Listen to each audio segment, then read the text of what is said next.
Hi students, welcome to my channel, English with Miss Pineapple. I'm Miss Pineapple, or you can call me Cristina. And in today's video, we're going to be discussing the difference between although, even though, despite, and in spite of. I hope that you enjoy the video. Let's get started.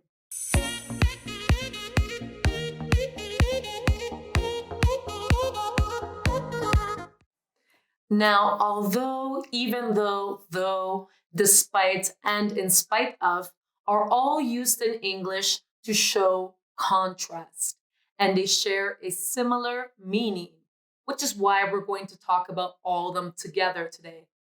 However, they are used in different ways. So I've separated them into two different groups. One group will be the conjunctions, which are although, though, and even though.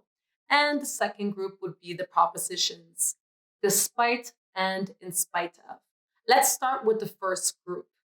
Although, even though, and though are always used at the beginning of a subordinate clause, and they show that the action in the main clause is either surprising, unusual, or unexpected.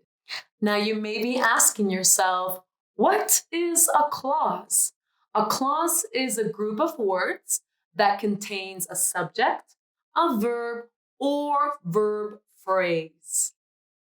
Now, the subordinate clause cannot stand alone as a complete sentence.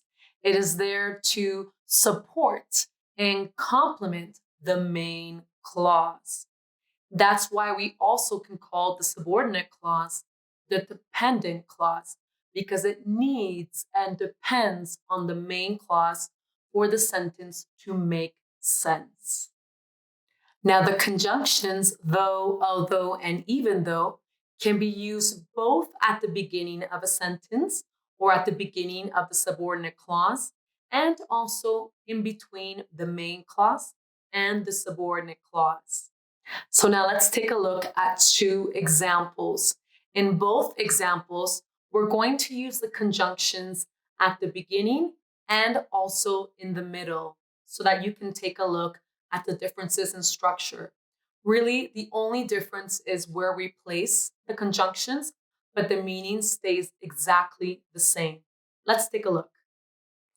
So now let's take a look at the first example. All three conjunctions can go at the beginning of a sentence and they will all have the same meaning. So for example, we can say, although the sun was shining, it was very cold. Or though the sun was shining, it was very cold. Or even though the sun was shining, it was very cold. So as you can see, the conjunctions can be at the beginning of the sentence and they all have the same meaning here. Like I said before, we can also put all three conjunctions in the middle of a sentence. So for example, it was very cold, although, or though, or even though the sun was shining. So in both of those examples, the meaning stays exactly the same, but only the structure changes. Let's take a look at another example. We can also say, although, even though, or though it barks all night, the dog is really cute. Or we can say, the dog is really cute, although, though, or even though it barks all night. In both of those sentences, the meaning stays exactly the same, but the structure changes because, like I said before, the conjunctions can go either at the beginning or in the middle. So now let's take a look at some exceptions when it comes to these conjunctions. For example, with though is a lot more informal in English, and it's usually used in spoken English. It can be used at the end of a sentence, whereas although and even though can never be used at the end of a sentence. Let's take a look at some examples. So let's take a look at the first example. We can say the cake is delicious. It has too many calories, though. And we're always going to put a full stop after the cake is delicious, after that first clause. And we're going to put a comma before the final though. Now, the second example, we can say the car is incredible. The trunk is a bit small, though. Again, comma before the final though, and a full stop after the incredible.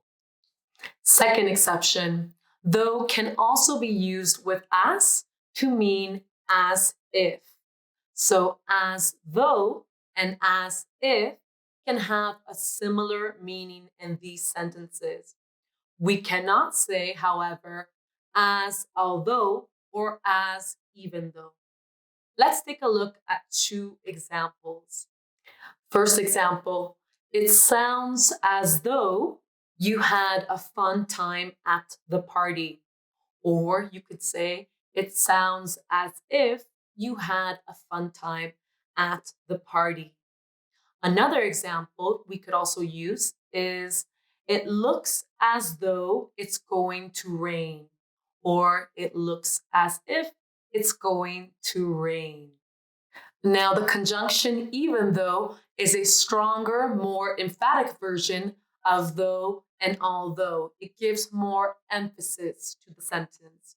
Let's take a look at the first example.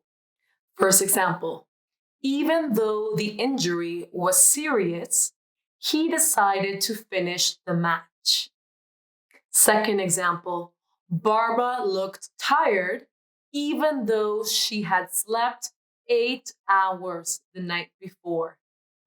Now also keep in mind that we can use even though again at the beginning and also in the middle of the sentence. So now let's start with the second group, despite and in spite of. Despite and in spite of are both propositions.